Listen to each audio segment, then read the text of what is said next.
Amém? Abra comigo sua Bíblia no livro de Êxodo.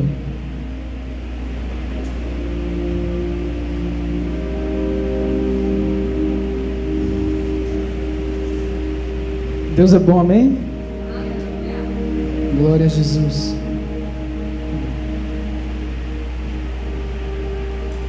Vamos orar nesse momento rapidamente. Espírito Santo de Deus, nós confiamos na Tua primazia. Confiamos que o Senhor é o dono da igreja. E é o Senhor que inspira os Teus mestres e profetas e líderes, pastores, para ministrar conforme o Teu coração. Senhor, me coloca à disposição do Teu Espírito nessa noite. Que nada que saia da minha boca não seja inspirado pelo Senhor. Eu confio na Tua liderança, Espírito Santo. Em nome do Senhor Jesus, quem crê diz amém. Eu quero começar a mensagem de hoje dizendo para você que Deus não se move por causa das necessidades. Isso é algo que confunde muitas pessoas e impede elas até de receber de Deus. Eu não sei como é que vai fluir hoje, mas eu creio que vai ser algo mais suave, mas eu acredito que vai ser impactante para os nossos corações. Algumas pessoas, elas tentam se aproximar para receber de Deus usando as necessidades que elas possuem como um meio para convencer Deus. Vocês já viram alguém fazendo algo assim? Deus, eu preciso disso, então me dá. Deus, o teu povo precisa disso. Deus, fulano precisa disso.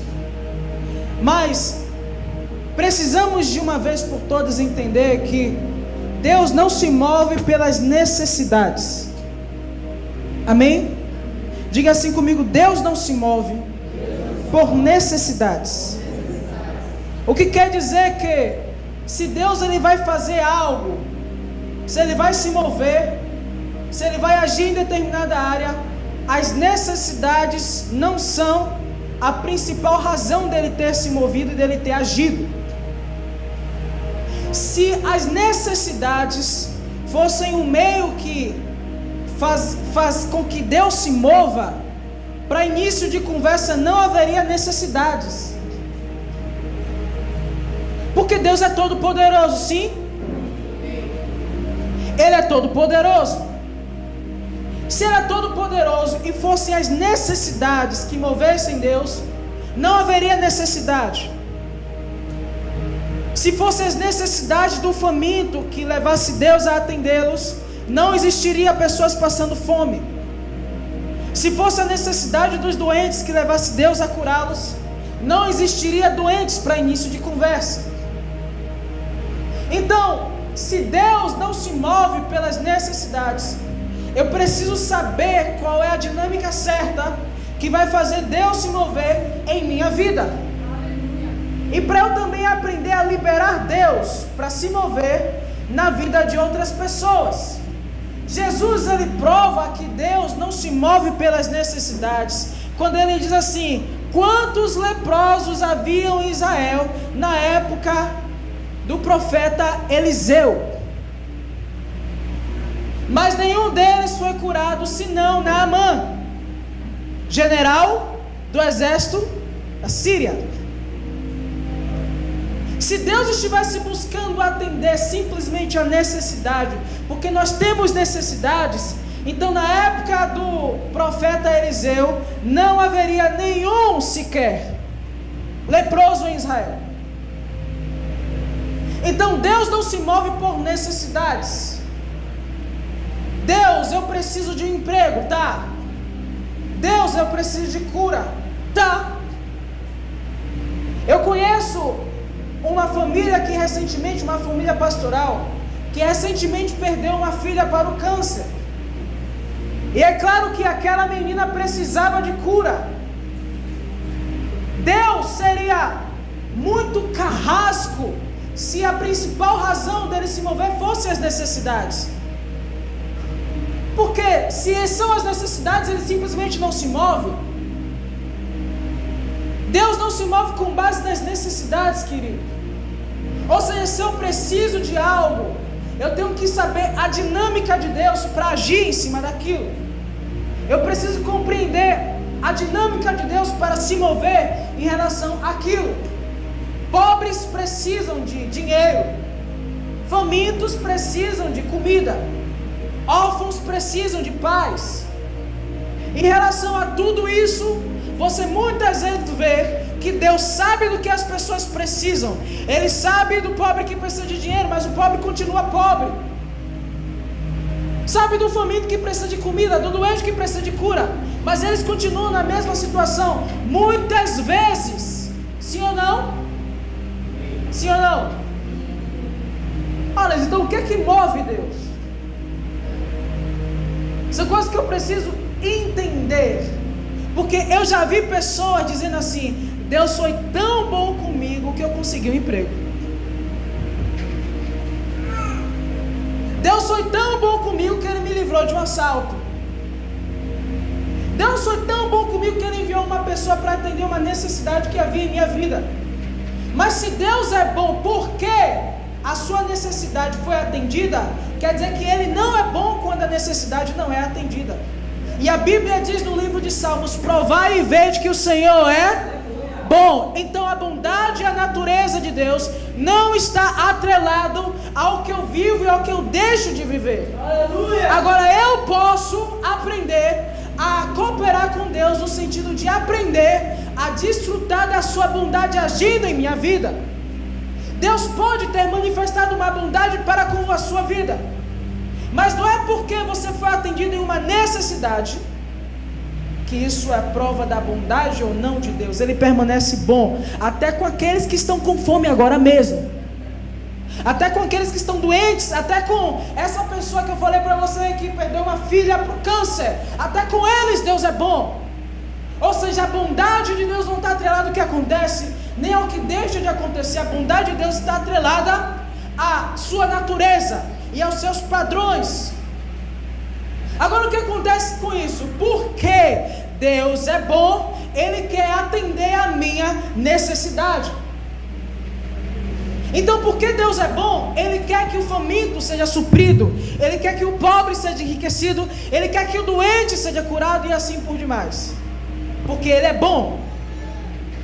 Deus é bom, Ele é o Deus de toda graça, de toda ampla suficiência, e por causa da sua bondade, Ele deseja nos atender, Ele deseja manifestar o seu braço forte sobre as nossas vidas. Agora você tem duas pessoas, uma que está na fila do SUS esperando por um atendimento para ser tratado de alguma doença, e outra que enquanto estava no processo foi curada por Deus milagrosamente. Aí as duas conversam: menino, Deus é bom. Por que Deus é bom? Porque eu fui curado. Aí outro que não foi curado, falei: e agora? Aquele que foi curado, de alguma forma, algo foi acionado sobre a vida dele que moveu a mão de Deus. Porque Deus não muda, e Ele não faz acepção de pessoas. Se Ele curou um, Ele quer curar todos. Agora, porque Ele curou um, Ele não curou o outro, o que acontece? Alguma coisa acionou, alguma coisa moveu, alguma coisa foi conectada, que permitiu da pessoa experimentar algo da parte do Senhor. Agora, se Deus não é movido pelas nossas necessidades, o que é que move Deus? Duas coisas: princípios e propósitos. Eu quero que você diga isso comigo: princípios e propósitos. No livro de Êxodo, capítulo 2, a partir do versículo 23.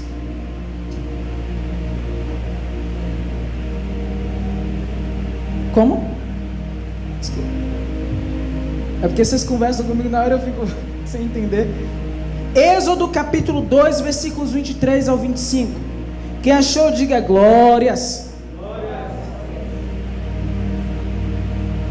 E aconteceu, depois de muitos dias, que, morrendo o rei do Egito, Os filhos de Israel suspiraram por causa da servidão e clamaram, e o seu clamor subiu a Deus por causa de sua servidão.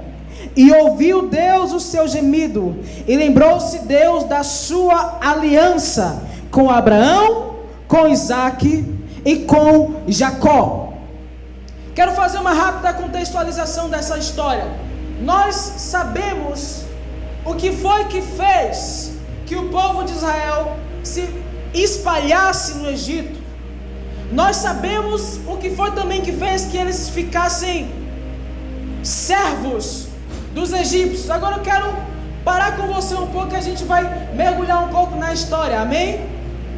Deus tinha dito para Abraão, em Gênesis 12 está registrado, que Deus se aproxima de Abraão e dá uma ordem a Abraão, diz: Abraão, sai da tua terra, do meio da tua parentela, e vá para uma terra que eu te mostrarei, e eu serei contigo, e tu serás uma bênção.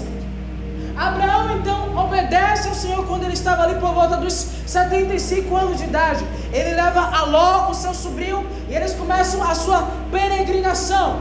Enquanto Deus ele está observando Abraão seguir o propósito e andar em obediência, a Bíblia diz que Deus ele marca vários encontros diferentes com Abraão. E à medida que Deus ele faz alguns encontros com Abraão, Deus começa a liberar promessas. Ele começa a liberar palavras sobre Abraão, afirmando para Abraão acerca do seu propósito eterno. Afinal, a Bíblia diz que primeiramente o evangelho que nós cremos e recebemos pela salvação foi anunciado a Abraão, quando Deus falou para Abraão: em ti serão benditas todas as nações da terra. E essa promessa Deus faz a Abraão em um desses momentos em que Deus se encontra com Abraão. Você está comigo? Diga amém. Amém. À medida que Deus encontra Abraão, Deus libera promessas, e ele diz coisas do tipo: você será pai de numerosas nações. Abraão viu o tempo passar, sua esposa era estéril, ele também já estava envelhecendo, e Deus tinha dito que Abraão seria pai de multidões. Agora Deus não havia explicado ainda para Abraão quem seria a mãe de multidões. Então Sara tem uma ideia, fala assim: o Senhor está me impedindo de gerar, então eu quero que você gere da minha serva Agar, e eu vou possuir o filho dela como se fosse meu. Você sabe da besteira que Abraão faz, gerando a Ismael. Isso causa problemas até hoje. Mas de repente Deus encontra Abraão mais uma vez. Isso está relatado no livro de Gênesis capítulo 19, e vale a pena a gente ir lá. Aleluia.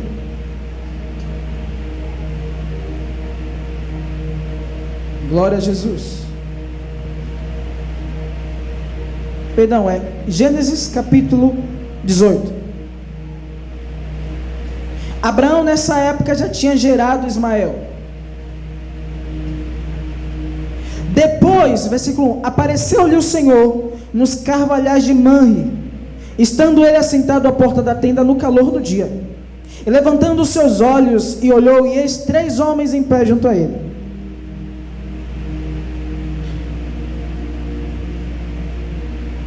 E vendo-os, correu da porta da tenda ao seu encontro e inclinou-se à terra. Perdão, querido, é na verdade o capítulo 17, desculpa aí. Aleluia.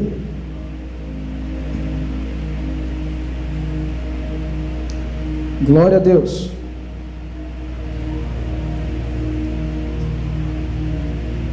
Aleluias.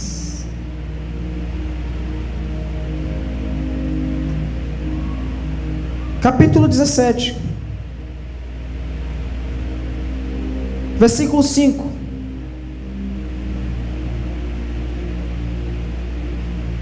E não se chamará mais o teu nome Abrão, mas Abraão será o teu nome, porque por pai de muitas nações te tenho posto, e te farei frutificar grandissimamente, e de ti farei nações, e reis sairão de ti, e estabelecerei a minha aliança entre mim e ti, e a tua descendência depois de ti em suas gerações, e por aliança perpétua, para te ser a ti por Deus e a tua descendência depois de ti. E te darei a ti e a tua descendência depois de ti a terra de tuas peregrinações, toda a terra de Canaã, em perpétua possessão, e ser-lhe-eis o seu Deus.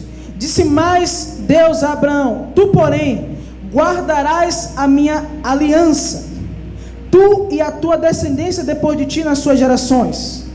Esta é a minha aliança que guardarei entre mim e vós, e a tua descendência depois de ti, que todo homem entre vós será circuncidado. Aí no versículo 15, diz assim: disse Deus mais a Abraão: a Sarai tua mulher não chamarás mais pelo nome de Sarai, mas Sara será o seu nome, porque eu hei de abençoar e te darei dela. Agora Deus se dirigindo a Sara: te darei dela um filho, e a abençoarei, e será mãe das nações, reis de povos sairão dela. Então caiu Abraão sobre seu rosto e riu-se, e disse no seu coração: ao homem de 100 anos há de nascer um filho, e dará à luz Sara da idade de 90 anos. E disse Abraão a Deus: quem dera que vive Ismael diante do teu rosto. Foi nesse momento, depois de já ter gerado Ismael, que Deus fala para Abraão que Sara geraria também. A partir daquele momento, Deus está ampliando Abraão para ele entender algo que fazia parte do propósito divino. Enquanto você vê Abraão obedecendo a Deus, a Bíblia diz que ele gera um filho chamado Isaac. Eu vou resumir a história. Isaac, Deus também começa a se revelar. Afinal Deus tinha dito: em Isaac será chamada a tua descendência. Isaac começa a viver na presença de Deus, e começa também a experimentar coisas diante do Senhor, e Deus começa a transferir o legado que estava sobre Abraão. Ele passa para Isaac. E a Isaac tem 2 filhos, um chamado Esaú e o outro Jacó. No ventre da mãe os 2 brigavam entre si, e Rebeca, sem saber o que era, Deus fala: o maior servirá ao menor, porque 2 nações sairão dos 2. Quando eles nascem, nós conhecemos que a Bíblia diz: Deus, ele não gosta do procedimento de Esaú, e então escolhe Jacó. Jacó engana seu irmão, é da primogenitura, e agora Deus começa a se revelar a Jacó. Jacó gera 12 filhos, dentre os quais estão José. José tem aqueles sonhos proféticos da lua, ao sol e as estrelas se curvando perante eles. Ele tem aquele sonho dos 12 moinhos de trigo se curvando também perante ele. Aquilo gera revelação do propósito que Deus iria cumprir. Eu falei que Deus se move por propósito e por princípios. Acontece toda aquela história. José vai parar no Egito. Acontece a fome no Egito. Jacó manda os seus filhos irem até o Egito para negociar comida. Quando chega lá, José dá-se a conhecer aos seus irmãos, então todos vão morar no Egito. A partir daquela época, Deus estava começando a dar os sinais da profecia que ele tinha liberado para Abraão em Gênesis 15. Gênesis 15, Deus se revela a Abraão e fala assim: saiba que a sua descendência será peregrina em terra estranha, e nessa nação eles serão escravizados e afligidos pelo período de 400 anos, porque a medida da injustiça dos amorreus ainda não está completa. Agora é interessante, querido, a Bíblia dizer, no livro de Êxodo, eu quero que projete para mim, não precisa abrir lá, no livro de Êxodo, capítulo 1, versículo 6, faleceu José e todos os seus irmãos de toda aquela congregação, e os filhos de Israel frutificaram, aumentaram muito e multiplicaram-se, e foram fortalecidos grandemente, de maneira que a terra se encheu deles, e levantou-se um novo rei sobre o Egito, que não conhecera a José. Pare e pense comigo, como é estranho que José, tendo vivido a história maravilhosa que ele viveu, e era o costume daquele povo registrar as histórias incríveis que eles tinham vivido, e não havia nenhum registro que relatasse ao novo rei do Egito sobre o povo de José. Quando eu li isso, eu achei estranho. Como é que houve um rei que não ouviu falar sobre como Deus livrou o Egito da fome, e não somente o Egito, mas usou o Egito para livrar também todo o mundo da fome que estava reinando naqueles dias? Agora vamos mergulhar um pouco em algo contextual da história, tá bom? E é uma conjectura também, mas alguns historiadores, eles conseguiram comprovar que havia um outro povo que conviveu com os egípcios naquela época. Aqueles povos, eles eram chamados de Ixos. Diga assim, Ixos. Os Ixos, eles eram pessoas que haviam saído da mesma terra que Abraão. Eles eram descendentes. Aleluia.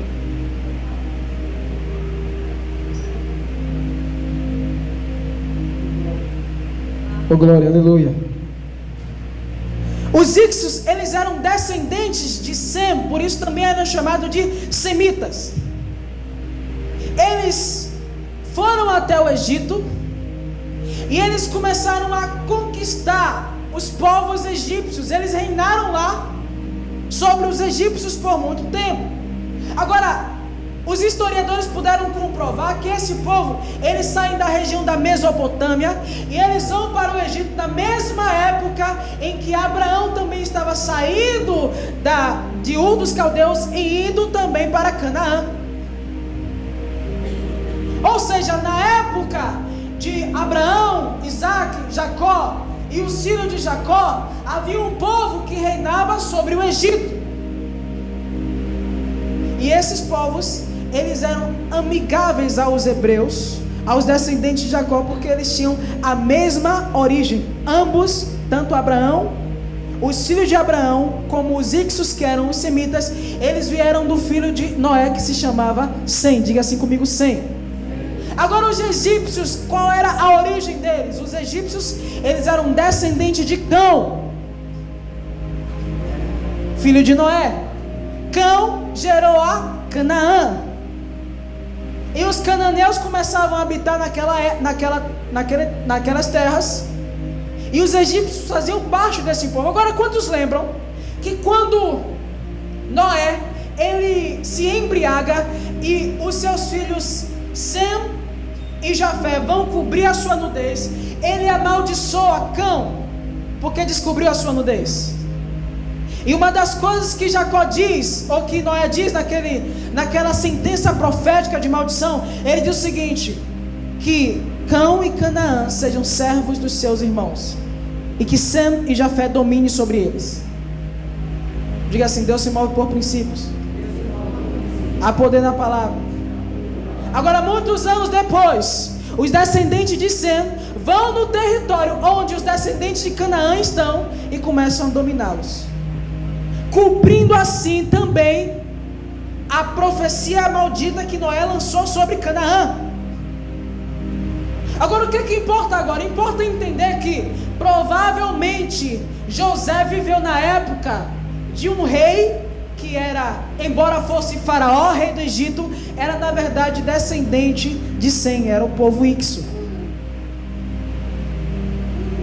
E no período entre a vida de José e o tempo que os filhos de Israel, preste bem atenção, viveram naquela época no Egito, os povos que eram de fato egípcios reconquistaram o reino, e eles destruíram toda a evidência de que haviam sido antes governados por uma outra nação. É por isso que ali, provavelmente, morre o registro do que Deus fez ao Egito através da vida de José. Por isso também que o novo faraó, que era de fato egípcio e não descendente de Sem, esse novo faraó, ele passa então a dominar. A Bíblia diz: então subiu ao trono do Egito um novo rei, que nada sabia sobre José. Olha o que diz em seguida: disse ele ao seu povo: vejam, o povo israelita é agora numeroso e mais forte do que nós. temos que agir com astúcia para que não se tornem ainda mais numerosos. E no caso de guerra, aliem-se aos nossos inimigos, lutem contra nós e fujam do país. Estabeleceram, pois, sobre eles chefe de trabalhos forçados para os oprimir com tarefas pesadas. E assim, os israelitas construíram para Faraó as cidades celeiros de Pitom e Ramsés. Todavia, quanto mais eram oprimidos, mais numerosos se tornaram e mais se espalhavam. Por isso, os egípcios passaram a temer os israelitas. Agora, parando para pensar um pouco, o registro da palavra de Deus, juntamente com o registro histórico, isso nos dá uma ideia do porquê aquele novo faraó não conhecia a história de José e passou a oprimir os israelitas. Mas enquanto nós vemos a história sendo costurada, nós vemos também a promessa de Deus, a profecia que ele fala para Abraão se cumprindo. Saiba, porém, que o povo que nascer de ti será estrangeiro em terra estranha durante 400 anos. Mas embora o povo começou a ser afligido nessa época, você precisa entender que Deus já havia em seu propósito estabelecido uma aliança com Abraão, com Isaac, com Jacó e com os filhos de Jacó. Deus já tinha estabelecido uma aliança de fazer aquele povo um povo próspero, de fazer aquele povo um povo numeroso, de usar aquele povo para trazer a bênção sobre todas as nações. Então, aquele povo já estava sendo afligido, mas ainda assim havia uma promessa e havia uma aliança. Decorrida a história, nós acabamos nesse ponto, onde a opressão se torna tão pesada que os filhos de Israel começaram a suspirar por causa da aflição. Eles começaram a clamar ao Senhor. Agora eu quero que você perceba algo. Eles começaram a clamar ao Senhor, sim, mas eles não passaram a ser oprimidos no dia em que clamaram. Eles já estavam sendo oprimidos há muito tempo, porque a Bíblia diz que eles começaram a ser oprimidos quando veio esse novo rei que não conhecia a história de José. A opressão chegou a tal ponto que eles começaram a clamar ao Senhor. Agora, o que é que move o clamor? O que é que move o nosso clamor? Necessidade. O que move o clamor daquele povo era a extrema necessidade que eles tinham em ficar livres daquela opressão. Mas embora eles estivessem numa necessidade e passassem a clamar ao Senhor, não foi a necessidade que moveu a mão de Deus. Se fosse a necessidade, Deus os livraria no primeiro instante em que eles começarem a ser afligidos. A Bíblia diz que eles clamaram ao Senhor por causa da servidão. Mas Deus não ouviu eles por causa da servidão. É isso que tua Bíblia diz? A minha Bíblia diz no versículo 24: ouviu Deus o seu gemido e lembrou-se. Lembrou-se de quê? Aliança.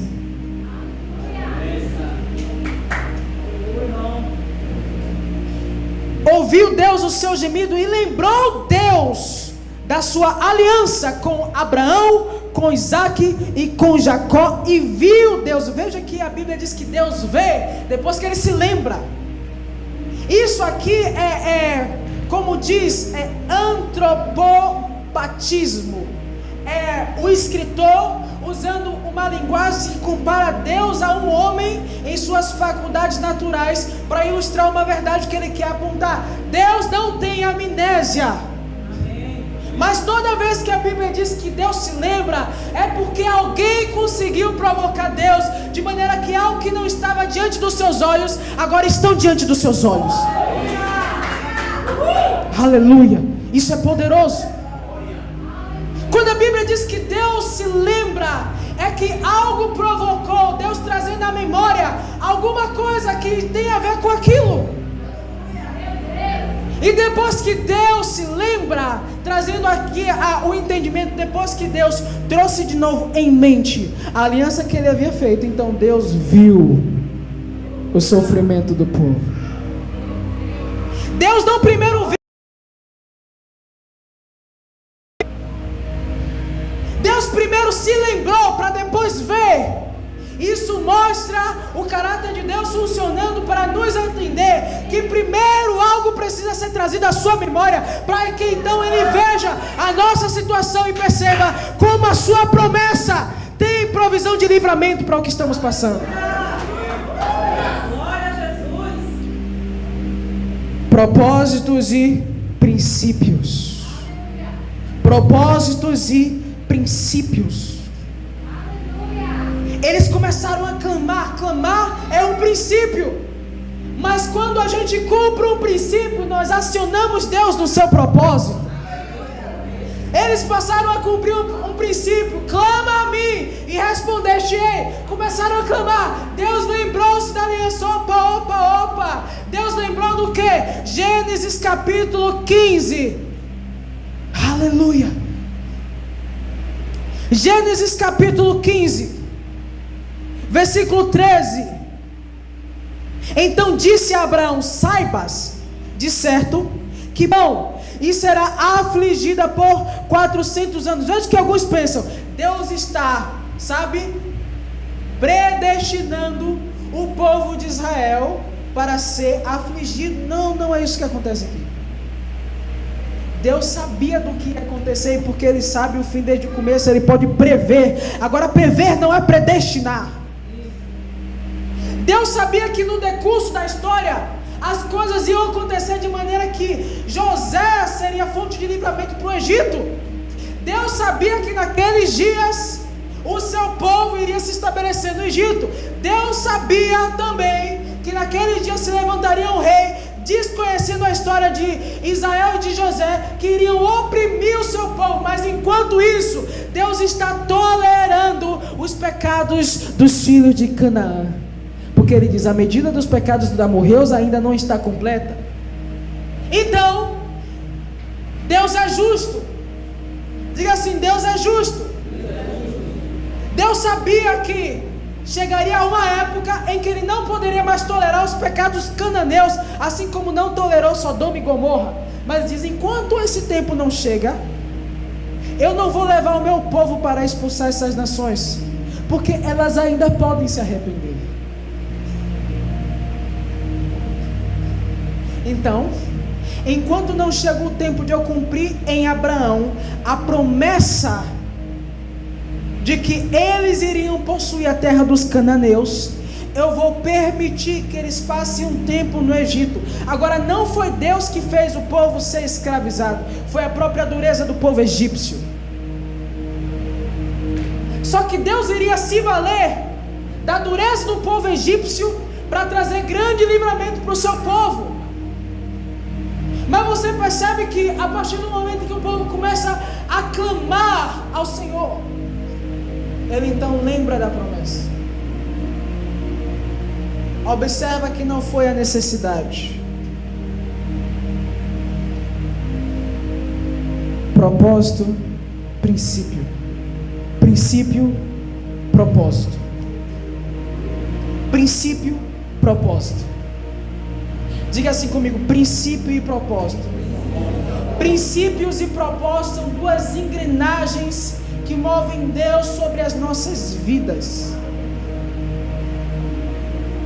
Eu vou dizer mais uma vez: princípios e propósitos são as forças que movem Deus, não são as nossas necessidades. As nossas necessidades podem até ser o meio que vai nos levar a cumprir o princípio. Mas quando Deus atende o nosso princípio, não é por causa da necessidade, é porque nós colocamos algumas coisas para funcionar. É por isso que algumas pessoas são curadas pela mão do Senhor, outras morrem doentes e outras têm que ficar na dispensação do médico. Porque princípios movem o reino do Espírito e habilitam Deus a cumprir o seu propósito sobre as nossas vidas. Agora, falando sobre isso, você já sabe o fim da história. Deus levantou Moisés que foi fonte de salvação e livramento para aquele povo. Mas eu quero que você perceba, eu usei essa história para te fazer perceber que não são as tuas necessidades que vão levar Deus a agir sobre a tua vida. Não são as necessidades. Amém. Eu estou encurtando o teu caminho, porque às vezes a conta vence. A gente pensa, Deus, eu preciso pagar. E a gente acha que Deus vai prover porque a gente precisa. Às vezes surge um sintoma no corpo e você pensa, Deus precisa de cura. Pensa que Deus vai tirar o sintoma porque você precisa da cura. Deus não atende necessidades.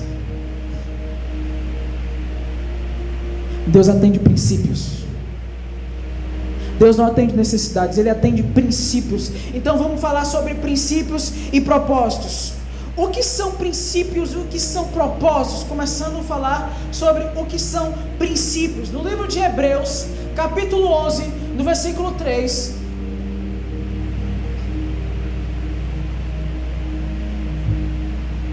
A palavra do Senhor diz: pela fé, entendemos que o universo foi formado pela palavra de Deus, de modo que aquilo que se vê não foi feito do que é visível.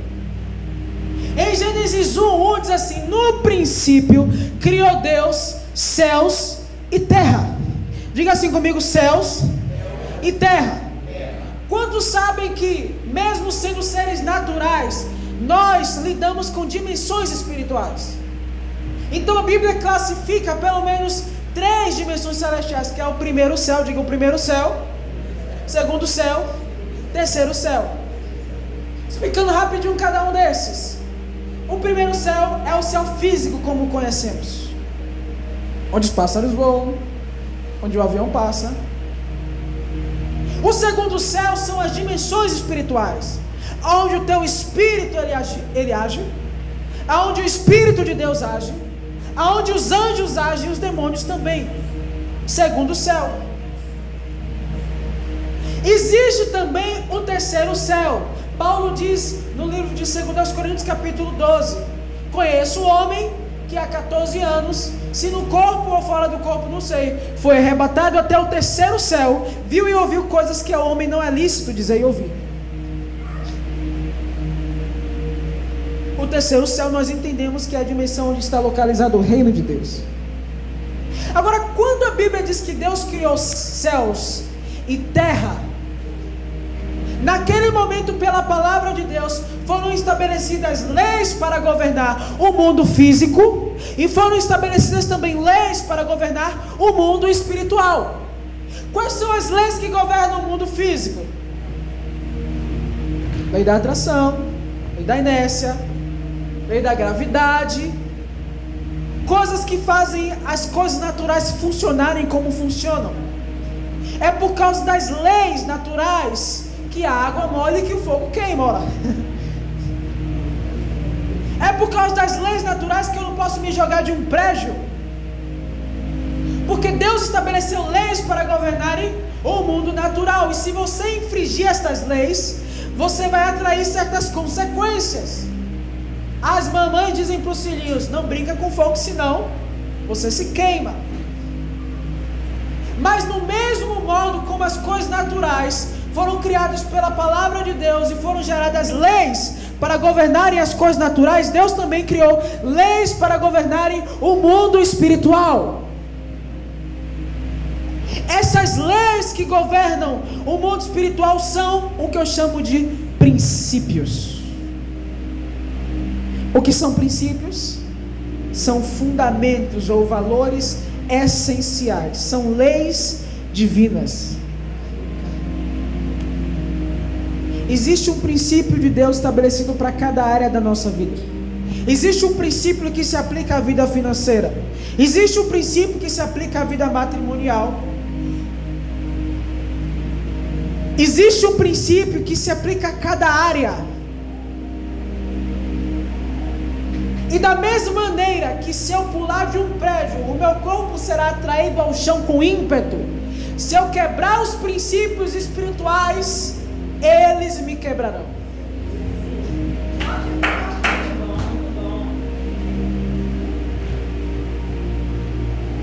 problema é que nós pensamos que Deus, Ele é carrasco e ruim, porque Ele permite que certas consequências aconteçam a nós quando infringimos certas regras. Você briga com fogo quando você se queima? Você briga com a eletricidade quando você toma um choque? Gente, eu detesto choque. Eu não tenho pavor a nada, eu não tenho medo de altura, não tenho medo de inseto, não tenho medo de animal.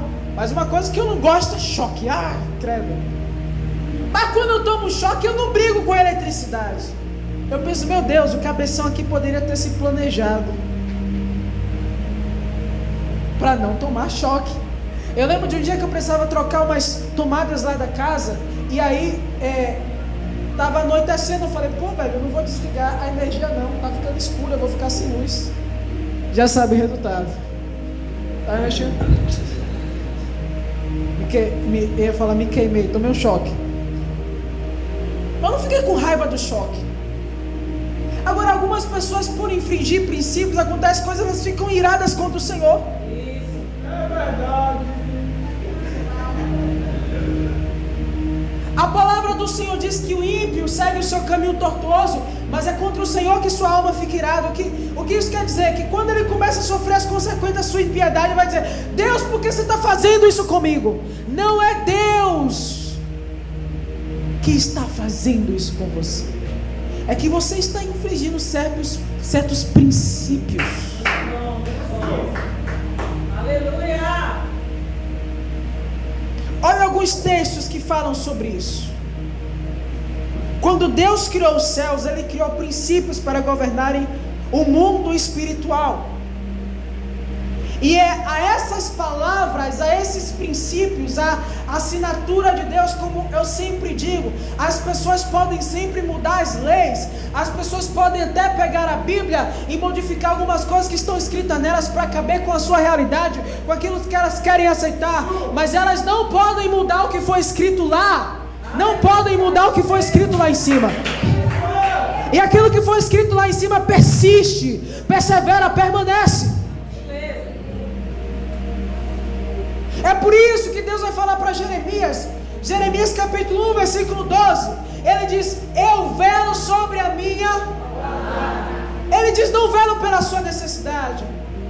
Tem uma música que diz, Deus cuidará de ti, ou é velará por ti, não é isso?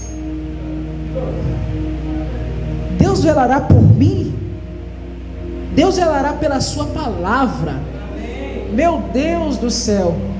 Eu não estou dizendo que a música é ruim, tem um contexto, mas eu estou falando, se você pensa que Deus, Ele está cuidando de você independentemente de, você está muito equivocado. Deus era pela sua palavra. Ao estar alinhado com a palavra, você será consequência do zelo de Deus. Ao estar desalinhado com a palavra, você também será consequência do zelo de Deus.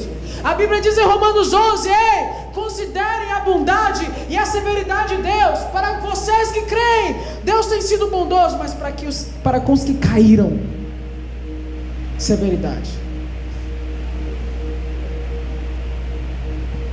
Porque Deus não pode anular quem Ele é. Deus velou pela sua palavra, Ele vela pela sua palavra. A Bíblia diz em Salmo 138, versículo 12, que Ele colocou a sua palavra acima do seu próprio nome. O que quer dizer que se as coisas não acontecerem como Deus diz que tem que acontecer, Ele não é quem Ele diz que Ele é. E o caráter e a natureza de Deus não podem entrar em xeque. Então aquilo que Deus estabelece como princípio em sua palavra é real, é vivo e é aquilo que deve nortear a nossa vida.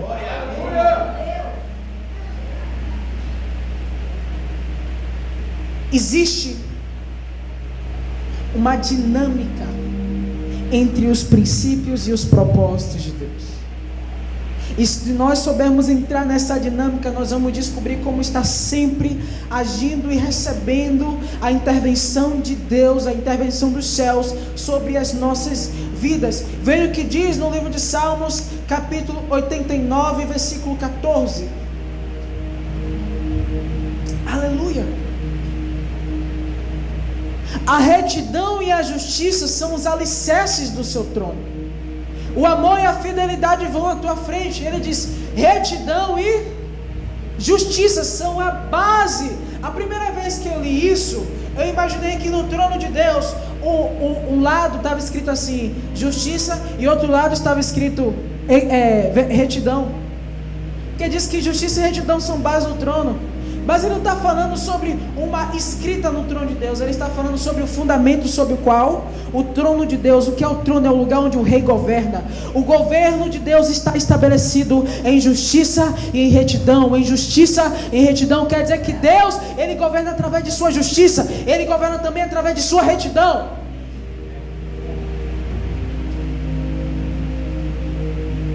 Sim. No livro de Jeremias capítulo 33, versículo 20, a primeira vez que eu li isso eu fiquei impressionado, irmão, impressionado mesmo. Assim diz o Senhor: se puderes invalidar a minha aliança com o dia e a minha aliança com a noite, de tal maneira que não haja dia e noite a seu tempo, também com os levitas sacerdotes, meus ministros. Sabe o que Deus está dizendo? Se chegar o dia em que o dia não amanheça e que a noite não anoiteça, pode crer que nesse dia a minha palavra não vale mais. Mas enquanto houver dia, enquanto houver noite, a minha palavra está de pé. Claro que aqui Deus estava se referindo a uma palavra específica liberada sobre Davi, mas isso vale para todas as coisas em nossa vida. Isso vale para cada princípio que Deus estabeleceu. Ele tem uma aliança eterna consigo mesmo. A Bíblia diz em Hebreus 11, se não me engano, que Deus, não tendo alguém maior por quem jurar a Abraão, jurou por si mesmo. O que é que Deus está dizendo? Abraão, a minha aliança já não é com você, a minha aliança é com minha própria palavra, e porque eu sou fiel à minha palavra, pode crer que a minha aliança, que é sobre a tua vida por causa da minha palavra, será cumprida.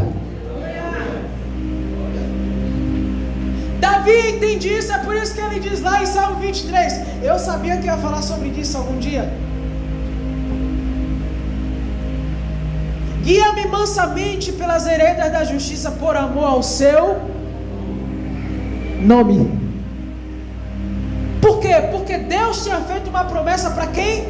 Para Davi. Então, por causa da promessa feita a Davi, Deus se responsabiliza, porque a promessa feita a Davi é feita o próprio Deus. Quando Deus fala, Ele está falando para si mesmo. Ele sabe que Ele não pode voltar atrás da sua palavra. Deus não é homem para mentir, e Ele não é filho do homem para se arrepender. Jurou o Senhor, Ele não voltará atrás. Isso mostra que Deus é firme naquilo que Ele estabelece. 1 de Pedro capítulo 1 versículo 25, ele diz: passarão os céus e a terra, mas as suas palavras não passarão. Quer dizer o quê? Que mesmo na eternidade, daqui a zilhões de anos, aquilo que Deus falou perdura. Existem palavras proféticas que Deus libera sobre a minha vida, sobre a tua vida, mas existem princípios eternos. Diga assim: princípios eternos. Esses princípios eternos são imutáveis, independente de qual seja a promessa que Ele fez com a sua vida. Por exemplo, Deus já tinha falado para Rebeca que Esaú serviria a Jacó. Não tinha por que Jacó querer passar à frente do seu irmão usando meios errados, usando a trapaça, porque já havia uma palavra, e Deus é fiel à sua palavra. Agora você percebe o retorno vindo também, porque Jacó quebrou o princípio de uma vida íntegra. Ele foi enganado várias vezes no decorrer da sua vida, a ponto de que o seu próprio filho deita-se com a sua mulher.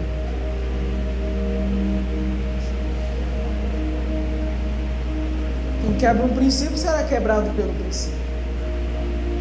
A vida de Jacó foi amargurada porque pessoas que ele confiava enganaram ele, começando por Labão,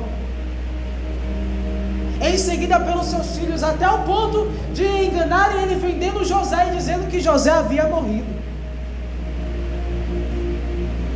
Deus não tinha porquê Abraão querer entrar na promessa dos seus próprios meios.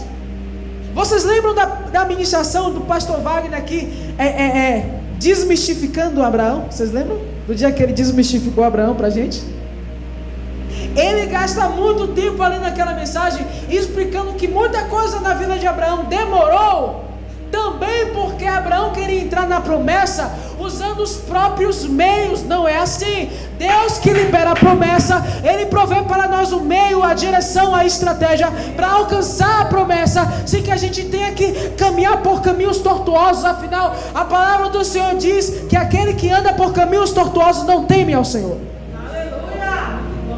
O que são caminhos tortuosos? São atalhos. Deus te mostra um destino. Cara, você vai chegar ali, Ele tem um caminho para mim, mas você sabe que se eu quiser, eu posso tentar dar uma desviadazinha aqui para chegar no ponto final. Deus não precisa disso. E toda atrapalhação que eu causar, todo impedimento que eu causar nesse meu atalho, Deus vai ter que corrigir, me fazer voltar de novo, recalculando a minha rota.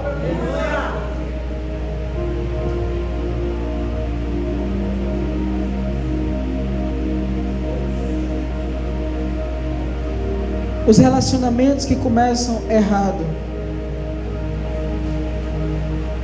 você começa a quebrar princípio desde o início, tem que reajustar.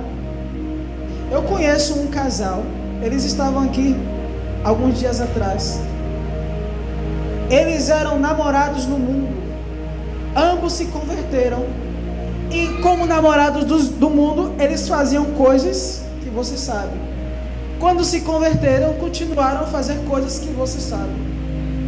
Mas chegou um dia em que Deus confrontou ambos. Eles falaram: nós não vamos voltar a fazer o que você sabe até o dia de estarmos casados. E creia, mesmo depois de experimentar uma vida a dois, eles esperaram anos até se casar. E foram fiéis. Você acha que não há honra do Senhor sobre isso? A Bíblia diz que aqueles que honrarem ao Senhor serão honrados, mas os que desprezarem ao Senhor serão lançados ao desprezo.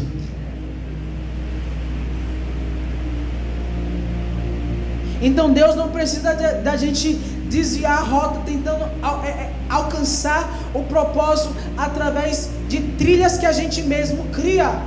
A palavra que Deus libera tem em si como semente o poder. É por isso que Deus precisou não somente corrigir Abraão, mas gerar em Abraão uma imagem que correspondia à promessa divina. Por isso também que Deus fala: olhe para a areia, olhe para as estrelas dos céus. E Deus começa a usar alguns meios para transformar a mentalidade de Abraão, para que ele alcançasse a promessa pelos meios de Deus, não pelos seus próprios meios naturais. Então, para que Deus cumpra os propósitos, eu preciso cumprir os princípios. A respeito disso eu quero falar algo. Não basta conhecer o propósito de Deus se não praticarmos o princípio. Digo mais uma vez: não basta conhecer o propósito de Deus se não praticarmos o princípio. A Bíblia diz em Atos 7, versículo 23 ao 25. Vamos lá rapidinho para a gente ver algo interessante.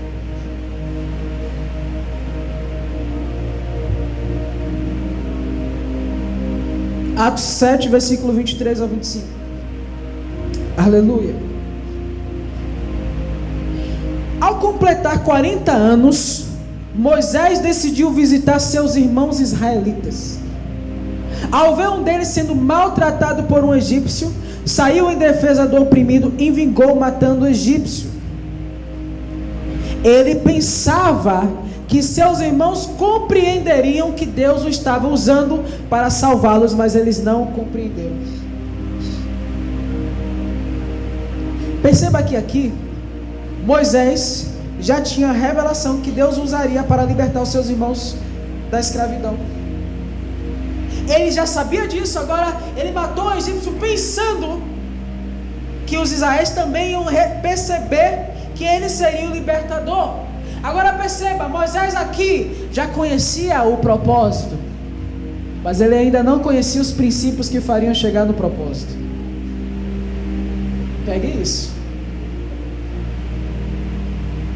Ele não sabia, por exemplo, que aquilo que o tornaria libertador não seria a força do próprio braço, mas seria o poder de Deus. Então, tem frustrações que Deus até permite que aconteçam em nossa vida, para a gente entender qual será o meio usado para a gente alcançar o propósito final.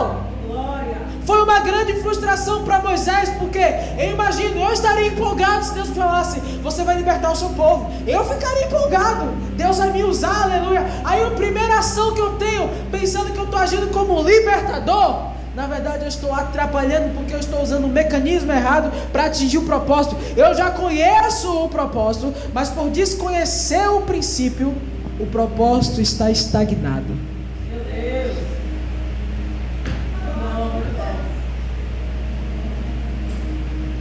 Então não adianta conhecer o propósito sem conhecer o princípio. 40 anos depois, é pouco, gente?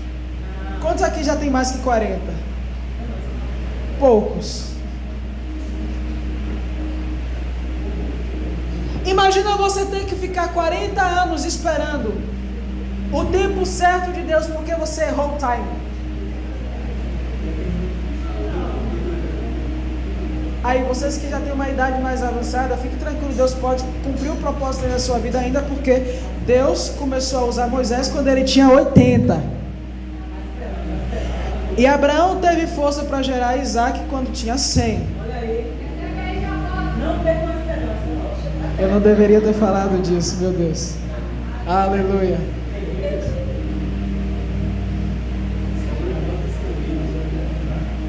Perceba que 40 anos, eu penso que Moisés já tinha até esquecido. Deus deixa ele lá, aprendendo a apacentar, sendo treinado, sendo forjado no seu caráter. E a Bíblia, aliás, vai dizer que o sogro de Moisés, que se chamava Jetro, inclusive cujo nome também Reuel, quer dizer amigo de Deus, era sacerdote do Senhor.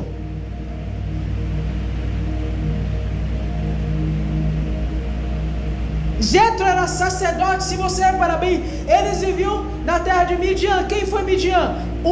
Se não me falha a memória, um dos filhos de Abraão.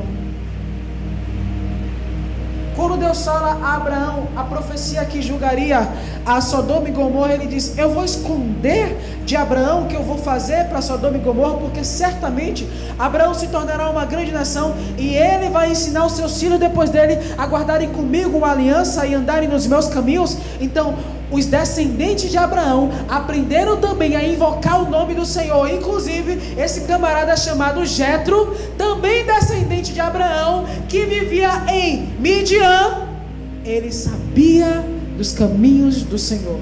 Aleluia! Moisés aprendeu com ele. Depois de 40 anos apacentando ovelhas, Deus tem um negócio com as ovelhas, né? É Davi, é Moisés. Deus aparece para Moisés numa sarça ardente. Agora é Moisés que não quer. Antes, 40 anos atrás, Moisés queria na época que Deus não queria. Agora 40 anos depois, Deus quer e Moisés não. Aí Deus repreende Moisés e diz: ei, agora você vai aprender como acionar o meu propósito sobre a tua vida, Moisés. Agora você vai aprender que não é na força do teu braço. Agora você vai aprender que não é por força nem por violência. Agora você vai aprender que não é por estratégias, não é por sabedoria humana. Agora você vai entender, não por força nem por violência, mas pelo meu Espírito. 40 anos antes, Moisés, com a sua própria força, o que ele fez? Consegue matar só um homem e ainda sai escorraçado do Egito para não morrer. 40 anos depois, ele volta debaixo do poder de Deus, e através do cajado, que foi a ferramenta dada por Deus, ele passou 40 anos aprendendo a manusear o cajado. 40 anos aprendendo a colocar o poder de Deus para funcionar. 40 anos aprendendo a andar na presença do Senhor. Agora quando ele volta: ei Moisés, levanta a sua mão, toca no rio. Ele toca no rio e as águas começam a se transformar em sangue. Não é mais o braço de Moisés, é o poder de Deus.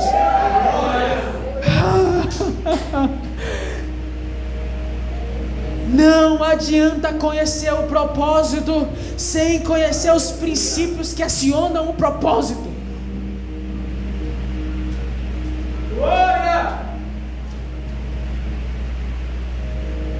Essa é a dinâmica, princípios e propósitos. Princípios e propósitos. Eu descubro quais são os propósitos e descubro quais são os princípios. E ao permanecer cumprindo os princípios, eu estou sendo encaminhado para o propósito.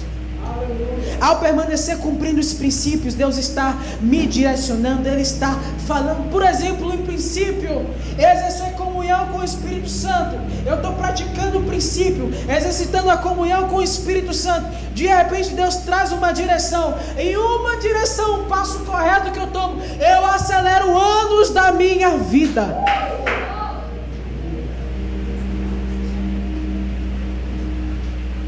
Aquele povo clamou. Deus lembrou-se e viu. Qual foi o princípio? Clamor. O clamor é um princípio. E através de cumprir o princípio, Deus cumpre o propósito dele em nós. Essa é a dinâmica, querido. Deus, Ele nos deu os seus princípios para a gente corresponder e interagir com Ele. Ele nos dá um propósito, amém? Diga assim, propósito. Ele me dá um propósito. Mas Ele me dá os princípios, para Ele, através dos princípios, vai ser medido a minha disposição em caminhar com Ele até ver o propósito ser cumprido. Deus nos deu o propósito coletivo e o propósito individual. Por exemplo, a volta de Jesus é um propósito que vai acontecer, todos vão presenciar. Você, se viver bem ou viver mal, não vai interferir no propósito universal de Deus. Mas se corresponder ou não com Ele, você vai interferir no teu propósito individual. Tem pessoas cujo propósito fracassam, porque elas não conseguem corresponder com Deus, porque Ele estabeleceu princípios. Qual é a comunicação de Deus comigo? Ele me dá a entender que Ele tem um propósito. Qual a minha comunicação com Deus? Ao perceber que eu tenho um propósito, eu começo a acionar os seus princípios na minha vida. E aí eu estou dizendo, Deus, eu estou concordando com o teu propósito, eu estou fazendo a tua vontade, para que o teu propósito se cumpra em minha vida. Então não adianta conhecer o propósito sem conhecer o princípio, mas também não adianta praticar o princípio sem conhecer o propósito.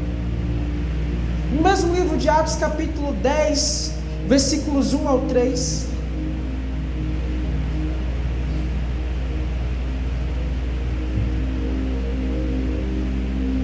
Atos capítulo 10, versículo 1 ao 3. Havia em Cesareia um homem chamado Cornélio, centurião do regimento conhecido como italiano. Ele e toda a sua família eram religiosos e tementes. Temor é um princípio. O temor do Senhor é o princípio da sabedoria. Continuamente a Deus. Certo dia, por volta das 3 horas da tarde, ela teve uma visão. Viu claramente o anjo de Deus que se aproximava dele e dizia: Cornélio. Atemorizado, Cornélio olhou para ele e perguntou: que é, Senhor? O anjo respondeu: suas orações e esmolas subiram como oferta memorial. Olha aí a memória. Subiram como memorial diante de Deus. Agora mande alguns homens a Jope para trazerem um certo Simão, também conhecido como Pedro, que está hospedado na casa de Simão, o curtidor de couro, que fica perto do mar. Olha o que diz no versículo seguinte: da natureza de guerreiro que Deus havia estabelecido, eles estavam aprendendo a mover Deus. Oh, glória! Os milagres que eu quero ver na minha vida financeira não é porque eu estou sendo irresponsável com as minhas finanças. Os milagres que eu quero ver na minha vida financeira é eu sendo cuidadoso em tudo. De repente Deus me dá uma necessidade maior do que eu posso suprir, mas necessidade do propósito dele. E eu confiando nele, tipo, Deus fala: abre o orfanato. Deus, não consigo abrir o orfanato. Caminhe na minha palavra, dê os primeiros passos. Você dá os primeiros passos, de repente alguém te dá um contato, você fala assim para você: ó, estou enviando R$1 milhão para você. Suas contas todas estão pagas, mas você está atendendo a um propósito. Porque estar atendendo a um propósito, você precisa de mais dinheiro do que você para a sua vida pessoal. Isso é um milagre de triunfo. Eu quero viver milagres de triunfo. Você quer também? Milagres de triunfo. não milagre de tirar você da cova. Então é muito fácil eu descobrir princípios de Deus para a vida financeira e esperar que Deus sempre atenda a necessidade. Eu não estou sendo generoso, e a Bíblia diz que a alma generosa engordará ou prosperará, para aqueles que já estão acima do peso. Aquele que retém o que precisa ser ofertado cai em pobreza. Princípios para a vida de relacionamentos. A Bíblia diz que aquele que espalha casos sigilosos é para melhores amigos. Então às vezes você não tem bons amigos, não sabe por quê. É porque você fica caluniando eles o tempo todo. É porque você não é fiel com a sua palavra. Você fala que vai fazer algo e não faz. É porque você sempre fere as pessoas. E a Bíblia diz que a palavra dura suscita ira. Então a gente não desfruta do melhor que Deus tem para nós. A gente fica se perguntando por quê. Tem na palavra de Deus o mapa dos princípios divinos. Conhece os princípios para o teu casamento, para a tua finança, para o teu ministério, para a tua vida, e você vai prosperar no propósito. O mapa dos princípios. Através de conhecer os princípios, os propósitos de Deus para a tua vida serão acionados. Aleluia. Vocês foram abençoados hoje? Glória a Deus. Vamos orar e eu vou passar para Geisa, que vai encerrar o culto.